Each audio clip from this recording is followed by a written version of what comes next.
এই যে এত সুন্দর একটা প্রকৃতি দেখতেছেন আমার পিছনে, সামনে, সাইডে, আশেপাশে, এই সুন্দর প্রকৃতির মাঝে হাঁটতেছি আর আপনাদের উদ্দেশ্যে কিছু কথা বলার জন্য ভিডিওটা করা। এটা হচ্ছে যে আমরা অনেক মানুষই আছি দেশে যারা মনে করে যে প্রবাসীরা খুব সুখে শান্তিতে আছে বিদেশে। তো আজকে আপনাদের এটা ক্লিয়ার করতে আসছি যে প্রত্যেকটা প্রবাসীরই, যেমন আমাদেরকে ক্যামেরার সামনে দেখতেছেন অনেক সুন্দর একটা জীবন, অনেক সুন্দর, তেমন ক্যামেরার পিছনেও একটা জীবন আছে, অবশ্যই ওইটাও সুন্দর।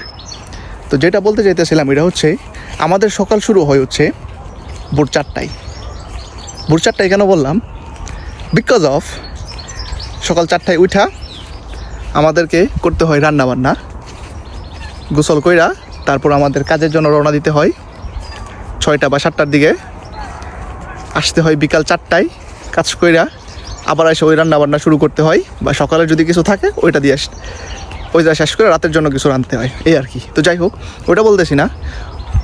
তো মানুষে ভাবে কী জন্য, কারণ হচ্ছে আমরা যারা আছি ওরা একদিন সপ্তাহে ছুটি পাইলে কি করি, কোনো জায়গায় ঘুরতে গেলে ওইখানে একটা পিকচার তুইলা আপলোড দিই।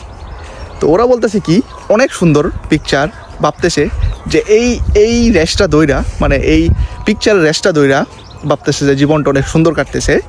বাট ওরা জানতেছে না যে আমাদের জীবনটা, ক্যামেরার পেছনের জীবনটা কেমন। যাই হোক, এখানে টাকা আছে বাট সুখ নাই। হ্যাঁ, টাকা আছে বাট সুখ নাই। কমফোর্ট আছে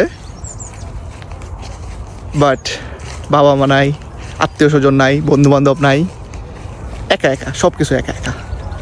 তো এই হচ্ছে প্রবাসীদের লাইফ। যাই হোক, আশা করি সকলেই বুঝতে পারতেছেন। আর আপনাদের যদি কোনো পরিচিত মানুষ প্রবাসী থাকে তাদেরকে মাঝে মাঝে একটা ফোন দিয়েন, একটু কল দিয়েন, কারণ তারা ওয়েট করে একটু পরিচিত কণ্ঠস্বরের সাথে কথা বলার জন্য। আর আমার এই ভিডিওটা যদি ভালো লাগে একটা লাইক, শেয়ার দিয়ে যাবেন। ধন্যবাদ সবাইকে, আজকে এই পর্যন্তই।